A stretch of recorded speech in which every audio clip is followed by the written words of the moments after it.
Hello and welcome back to my YouTube channel. কেমন আছো সকলে? আশা করি সকলে খুব খুব ভালো আছো আর সুস্থ আছো। যারা ক্লাস 9 বছর পড়ছো, তোমাদের বাংলা সাহিত্য যে পাঠ্য বইটা আছে সেই বইতে বঙ্কিমচন্দ্র চট্টোপাধ্যায়ের রাধারানী গল্প হচ্ছে আজকে আমাদের ভিডিওর মূল আলোচনার বিষয়। মানে এই ভিডিওটা হতে চলেছে ক্লাস 9 স্টুডেন্টদের জন্য। গল্পটা একদমই কঠিন না, প্রত্যেকটা লাইন পড়ে পড়ে যে কঠিন শব্দগুলো রয়েছে সেগুলোর মানে শব্দার্থ সহ তোমাদেরকে বুঝিয়ে দেবো। পুরো গল্পটা তোমরা জলের মতো সহজ করে বুঝতে পারবে। প্রথমেই বলি, বঙ্কিমচন্দ্র চট্টোপাধ্যায়ের রাধারানী একটা বড় উপন্যাস আছে, একটা বড় মোটা বই আছে। সেই বইটা, সেই উপন্যাসটার 2-3 পাতাই গল্প আমাদের পাঠ্য বইতে তুলে দেওয়া হয়েছে, কিন্তু আসলে কিন্তু এইটুকু না, মানে এটা একটা উপন্যাস, এটার কয়েকটা পাতা তুলে আমাদের পাঠ্য বইতে দেওয়া হয়েছে। তো চলো শুরু করি। পড়বো যখন গল্পটা তখন ক্লিয়ার হবে। প্রথমেই ভিডিও শুরুতে আমি বলে দিচ্ছি, যদি কেউ এরকম থাকো আমার চ্যানেলে ফার্স্ট আজকে ভিডিও দেখছো কোনো, তাহলে এখনই পাশে থাকা বেল আইকন প্রেস করে চ্যানেলটাকে সাবস্ক্রাইব করে নাও, কারণ ভিডিওর শেষে তোমরা ভুলেও যেতে পারো, তাই এখনই সাবস্ক্রাইব করে নাও। কিছু ভালো লাগলে অবশ্যই লাইক করবে, লাইক করে যেতে ভুলবে না।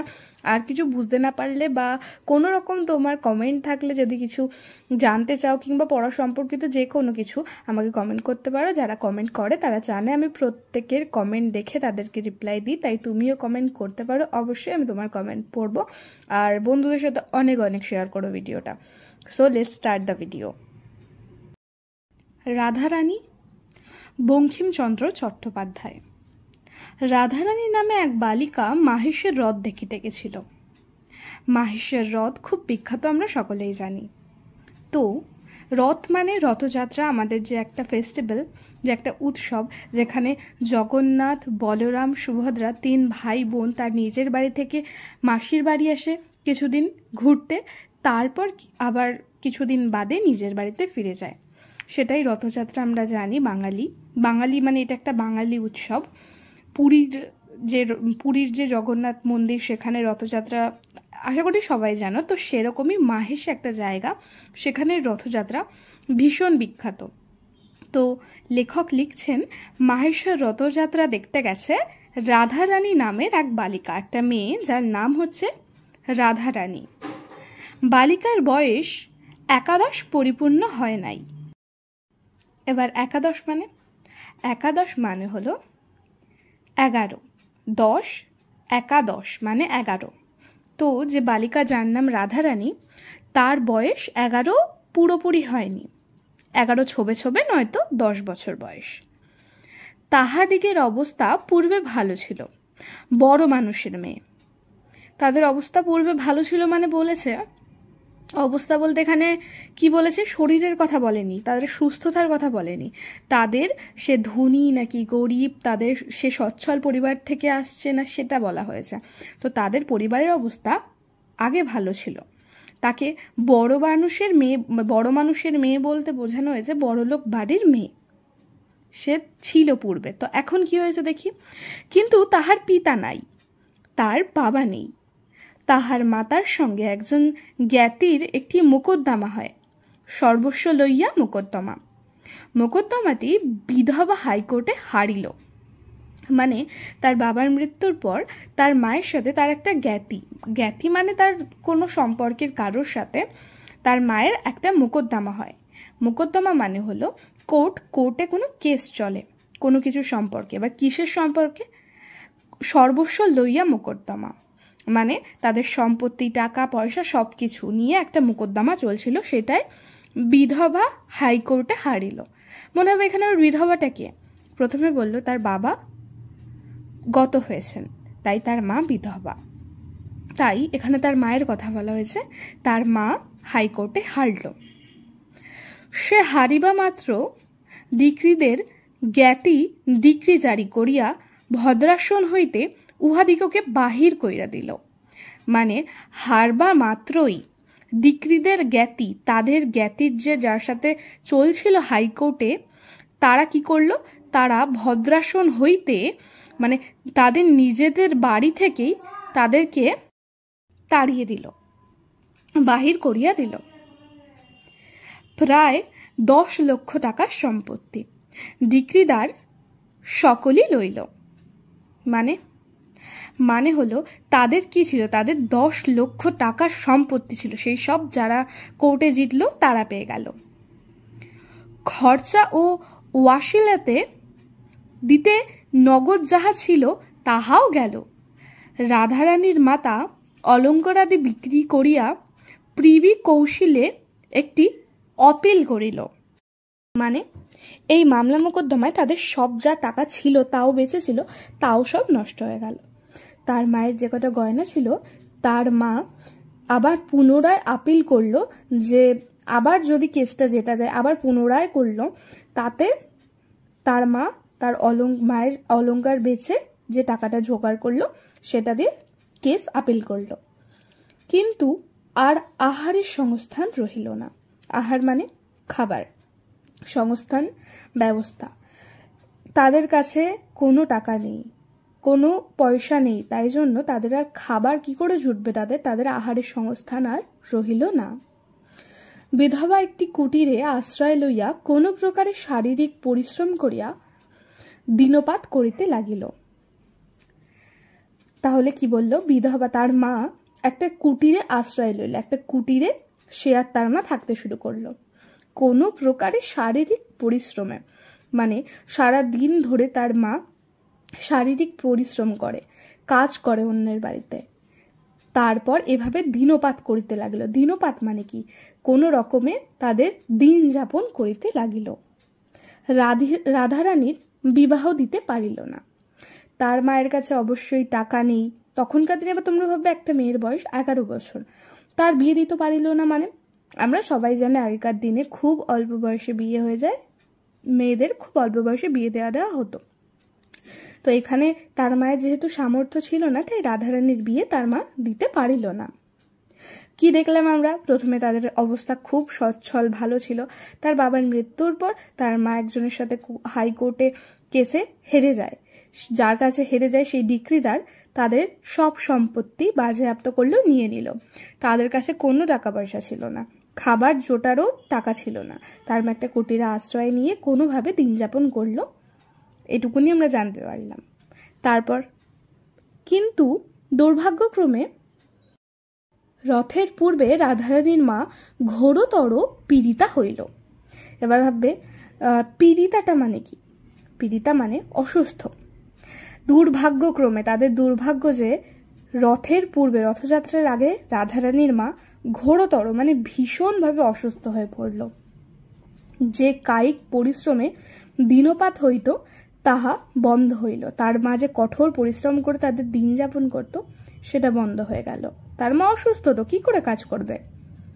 সুতরাং আর আহার চলে না, মানে তাদের আর খাবার জুটছে না। মাতা রুগ্না, এজন্য কাজে কাজে কাজেই তাহার উপবাস। রাধারানী জুটিল না বলেই উপবাস। মানে কি, তার মা রুগ্না, তার মার শরীর শুকিয়ে গেছে, সে এত অসুস্থ, তার মানেই তার উপবাস চলছে, সে অসুস্থ। আর রাধারানীর তো খাবারই জোটেনি, তার মানে তারও উপবাস। রথের দিন তাহার মা একটু অসুস্থ হইল, পথ্যের প্রয়োজন হইল। কিন্তু পথ্য কোথা, কি দিবে? মানে রথের যেদিন রথ, সেদিনকে তার মা আরেকটু বেশি অসুস্থ হয়ে পড়ল। পথ্য মানে ওষুধ। এবার পথ্যর প্রয়োজন, রাধারানী কি ওষুধ দেবে তাকে সেটা ভাবছে। রাধারানী কাঁদিতে কাঁদিতে কতকগুলি বনফুল তুলিয়া তাহার মালা গাঁথিল। মনে করিল যে এই মালা রথের হাটে বিক্রি করিয়া 2-1 পয়সা পাইব, তাহাতেই মার পথ্য হইবে। সে কি করলো, বাড়ির এই অবস্থা, খেতে পারছে না, মা অসুস্থ, সে কাঁদতে কাঁদতে বনফুল, বনের ধারে যে ছোট ছোট রং বেরঙের ফুল হয়ে থাকে সেই বনফুল তুলে তা দিয়ে মালা গাঁথলো। কি ভাবলো রথে গিয়ে সেগুলো সে বিক্রি করবে, তাহলে 2-1 পয়সা পাবে, সেটা দিয়ে সে তার মায়ের পথ্য কিনবে। সেই 11 বছরের মেয়ে এটা ভাবছে। কিন্তু রথের টান অর্ধেক হইতে না হইতেই ঝড় বৃষ্টি আরম্ভ হইল। বৃষ্টি দেখিয়া লোক সকল ভাঙিয়া গেল। তার মানে কি, রথের টান আর অর্ধেক হইতে না হইতেই, মানে রথযাত্রা শুরু হতে না হতেই সবাই রথের দড়িতে টান দিতে না দিতেই প্রচণ্ড পরিমাণে ঝড় বৃষ্টি আরম্ভ হলো। বৃষ্টি দেখিয়া লোক সকল মানে লোকের যে একটা দল, যে এত লোক জনসমাগম হয়েছিল সেগুলো ভাঙিয়া গেল, মানে যে যার মতো বৃষ্টিতে এদিকে ওদিকে চলে গেল, লোক শূন্য হয়ে গেল, ফাঁকা হয়ে গেল চারিদিক। মালা কেহ কিনিল না, মালা কেউ কিনল না। রাধারানী মনে করিল যে আমি একটু না হয় ভিজলাম, বৃষ্টি থামিলেই আবার লোক জমিবে, কিন্তু আর বৃষ্টি থামিল না, লোক আর জমিল না। রাধারানী ভাবলো আমি একটু বৃষ্টিতে ভিজিই না হয়, আবার যখন বৃষ্টিটা কমবে সব লোক আসবে, আবার লোক জমবে, কিন্তু বৃষ্টি কমলো না, আর কোনো লোকও এলো না। সন্ধ্যা হইল, রাত্রি হইল, বড় অন্ধকার হইল। অগত্যা রাধারানী কাঁদিতে কাঁদিতে ফিরিল, মানে সে অপেক্ষা করতেই থাকলেও বৃষ্টিতে ভিজে বসে রইল। কি হলো, সন্ধ্যা হয়ে গেল, রাত্রি হয়ে গেল, বৃষ্টি কমলো না, অন্ধকার হয়ে গেল। শেষমেশ রাধারানী কান্না করতে করতে বাড়িতে ফিরে আসলো। অন্ধকার, পথ কর্দময়, পিচ্ছিল, কিছুই দেখা যায় না, মানে অন্ধকার যে হয়ে গেছে, এত বৃষ্টি যে হয়েছে, রাস্তাঘাট কর্দমময়, মানে কি, মানে কাদা হয়ে গেছে। পিচ্ছিল, পিচ্ছিল মানে যে একটা আমরা বলি পিছলা, মানে স্লিপ হয়ে গেছে, স্লিপারি হয়ে গেছে জায়গা, বৃষ্টিতে যা হয় আর কি। কিছুই অন্ধকারে দেখা যাচ্ছে না। তাহাতে মুষলধারে শ্রাবণের ধারা বর্ষিতেছিল, তার ওপর এগুলো যে সে বাড়ি যাচ্ছে এভাবে, তার ওপর তখনও আরো মুষলধারে বৃষ্টি হয়েই চলেছে। মাতার অন্নাভাব মনে করিয়া তদপেক্ষাও রাধারানীর চক্ষু বাড়ি বর্ষণ করিতেছিল। মাতার অন্নাভাব মানে মায়ের অন্নভাব, মা যে খেতে পাচ্ছে না সেই কথা মনে করে তার চোখ দিয়ে বাড়ি বর্ষণ হচ্ছে, মানে সে কেঁদে চলেছে অনবরত। রাধারানী কাঁদিতে কাঁদিতে আছাড় খাইতেছিল, কাঁদিতে কাঁদিতে উঠিতেছিল।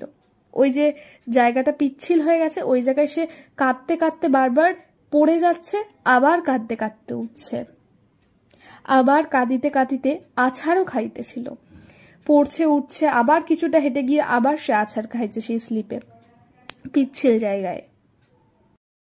দুই গণ্ডবিলম্বী ঘন কৃষ্ণ অলকাবলী বহিয়া, কবরী বহিয়া, বৃষ্টির জল পড়িয়া ভাসিয়া যাইতেছিল। আকাশ ভেঙে বৃষ্টির জল ভেসে যাচ্ছিল, সবকিছু বহিয়া যাচ্ছিল। তথাপি রাধারানী সেই এক পয়সার বনফুলের মালা বুকে করিয়া রাখিয়েছিল, ফেলে নাই, মানে সে যে বনফুলের যে মালা গেঁথেছিল বিক্রি করবে বলে, সেই মালা সে ফেললো না, বুকে করেই জড়িয়েছিল, সে যতই পড়ে যাক, যতই বৃষ্টি পড়ুক না কেন। এমতো সময় অন্ধকারে অকস্মাৎ কে আসিয়া রাধারানীর ঘাড়ের ওপর পড়িল। রাধারানী এতক্ষণে উচ্চস্বরে ডাকিয়া কাঁদে নাই, এক্ষণে উচ্চস্বরে কাঁদিল, মানে রাধারানী তো নিজে পড়ছিল, নিজে কান্না করছিল, তখনই দেখলো তার ঘাড়ের কাছে আসে কে একটা পড়লো। তখন সে এতক্ষণ জোরে জোরে চিল্লে কাঁদেনি, চুপচাপ তার চোখ দিয়ে জল পড়ছিল। যেই হঠাৎ করে তার ঘাড়ের কাছে এসে কেউ পড়লো, সে ভয়ে চিৎকার করে উঠল উচ্চস্বরে। যে ঘাড়ের ওপর আসিয়া পড়েছিল সে বলিল, কে গা তুমি, কাঁদো? পুরুষ মানুষের গলা। কিন্তু কণ্ঠস্বর শুনিয়া রাধারানীর রোদন বন্ধ হইল, মানে যে ঘাড়ের কাছে এসে পড়েছিল সে বলছে, কে তুমি, এভাবে কাঁদছো? রাধারানী বুঝলো এটা একটা পুরুষ মানুষের গলা। কণ্ঠস্বর মানে সেই লোকের কণ্ঠস্বর শুনে রাধারানী কান্না বন্ধ করলো। রাধারানী চেনা লোক নহে, কিন্তু বড় দয়ালু লোকের কথা রাধারানীর ক্ষুদ্র বুদ্ধিটুকুতে ইহা বুঝিতে পারিল। রাধারানী তো অল্প বয়সের মেয়ে, তার অত বুদ্ধি নেই, তার যতদূর বুদ্ধি সে সেই বুদ্ধি দিয়ে বুঝতে পারল এ তার কোনো চেনা না, কিন্তু খুব দয়ালু এক মনের মানুষ। রাধারানী রোদন বন্ধ করিয়া, আমি দুঃখী লোকের মেয়ে, আমার কেহ নাই, কেবল মা আছে। অর্থাৎ রাধারানী রোদন মানে কান্না, সে যে কাঁদছিল সেটা বন্ধ করে সে বলছে আমি হচ্ছি দুঃখী লোকের মেয়ে, মানে যে দুঃখী তার মেয়ে, আমার কেহ নাই, আমার কেউ নেই, কেবল আছে মা। সে বলছে আমার শুধু মা আছে, আর কেউ নেই। সে পুরুষ বলিল, তুমি কোথা গিয়েছিলে? আমি হ্রদ দেখিতে গিয়েছিলাম, বাড়ি যাইব, অন্ধকারে বৃষ্টিতে পথ পাইতেছি না। মানে পুরুষ তাকে জিজ্ঞেস করলো যে তুমি কোথায় গিয়েছিলে? উত্তর দিল রাধারানী, এখানে রা বলতে রাধারানী, উত্তর দিল আমি হ্রদ দেখতে গিয়েছিলাম, বাড়ি ফিরবো কিন্তু অন্ধকারে আর বৃষ্টিতে পথ খুঁজে পাচ্ছি না। পুরুষ বলিল তোমার বাড়ি কোথায়? রাধারানী বলিল শ্রীরামপুর। সে ব্যক্তি বলিল আমার সঙ্গে আইস, আমি শ্রীরামপুর যাব। চল, কোন পাড়ায় তোমার বাড়ি? চলো, কোন পাড়ায় তোমার বাড়ি? তাহা আমাকে বলিয়া দাও, আমি তোমাকে বাড়ি রাখিয়া আসিয়াতেছি। বড় পিছল, তুমি আমার হাত ধরো, নহিলে পড়িয়া যাইবে। সে জিজ্ঞেস করলো তোমার বাড়ি কোথায়? রাধারানী বললো আমার বাড়ি শ্রীরামপুর। সেই ব্যক্তি বলল আমি শ্রীরামপুরেই যাচ্ছি, তুমি আমার হাত ধরো, তোমার যে পাড়ায় বাড়ি আমি তোমাকে সেখানেই পৌঁছে দিয়ে আসবো। এইরূপে সে ব্যক্তি রাধারানীকে লইয়া চলিল। অন্ধকারে সে রাধারানীর বয়স অনুমান করিতে পারে নাই, কিন্তু কথার স্বরে বুঝেছিল যে রাধারানী বড় বালিকা। এখন রাধারানী তাহার হাত ধরিয়া হস্তস্পর্শে জানিল রাধারানী বড় বালিকা। তখন সে জিজ্ঞাসা করিল যে তোমার বয়স কত? মানে সে রাধারানীকে তো অন্ধকারে দেখতে পাচ্ছিল না, গলার স্বর শুনে ভাবলো যে সে অনেক বড় একটা মেয়ে, মানে তার বয়স অনেকটা বেশি, হাত ধরেও হাত স্পর্শ করেও সে সেটাই ভাবলো। তাই সে রাধারানীকে বলল যে তোমার বয়সটা কত? রা বলতে এখানে রাধারানী কি বললো বোঝাচ্ছে 10-11 বছর। রাধারানী উত্তর দিল 10-11 বছর। আবার সে ব্যক্তি প্রশ্ন করলো তোমার নাম কি? রাধারানী উত্তর দিল রাধারানী। হা রাধারানী, তুমি ছেলে মানুষ, একেলা রথ দেখতে গিয়েছিলে কেন? বলছে রাধারানী তুমি তো ছেলে মানুষ, অনেক ছোট, তুমি একা একা কেন রথ দেখতে গিয়েছিল? তখন সে কথায় কথায় মিষ্ট মিষ্ট কথাগুলি বলিয়া সেই 1 পয়সার বনফুলের মালার সকল কথাই বাহির করিয়া লইল। মানে সে তাকে তাকে প্রশ্ন করতে করতে তার সেই যে বনফুল সে কেন বানিয়েছিল, কি হয়েছে, সেগুলো সব কথা তার পেট দিয়ে বের করে নিল। শুনিল যে মাতার পথ্যের জন্য বালিকা এই মালা গাঁথিয়া রথে বেচিতে গিয়েছিল, রথ দেখিতে যায় নাই, সে মালাও বিক্রি হয় নাই। এখানেও বালিকার হৃদয়ের মধ্যে লুকায়িত আছে। বলছে সে কথা বলতে বলতে জানতে পারলো মায়ের পথ্যের জন্য সে ফুলের মালা বিক্রি করতে গেছে, আসলে রথ দেখতে যায়নি, আর সেই ফুলের মালা বিক্রিও হয়নি। তখন সে বলিল আমি 1 ছড়া মালা খুঁজিতেছিলাম, আমাদের বাড়িতে ঠাকুর আছেন, তাহাকে পরাইব। বলছে আমিও তো একটা মালা খুঁজছিলাম, ব্যক্তিটা বলছে আমার বাড়িতে ঠাকুর আছে, তাকে পরাবো। রথের হাত শীঘ্র ভাঙিয়া গেল, আমি তাই মালা কিনিতে পারি নাই। তুমি মালা বেচতে পারো, তুমি মালা বেচো তো আমি কিনি। বলছে আমিও মালা কিনতাম, কিন্তু তাড়াতাড়ি তো এই সব লোক ভেঙে গেল, বৃষ্টি চলে আসলো, তাই আমি মালা কিনতে পারিনি। তার কথা শুনে ব্যক্তিটা তার কাছ দিয়ে মালা কিনতে চাইলো, বললো তুমি যদি বিক্রি করো তাহলে আমি তোমার মালা কিনতে পারি। রাধারানীর আনন্দ হইল, কিন্তু মনে ভাবিল যে আমাকে যে এত যত্ন করিয়া হাত ধরিয়া অন্ধকারে বাড়ি লইয়া যাইতেছে, তাহার কাছে দাম লইব কি প্রকারে? তা না হইলে আমার মা খেতে পাবে না।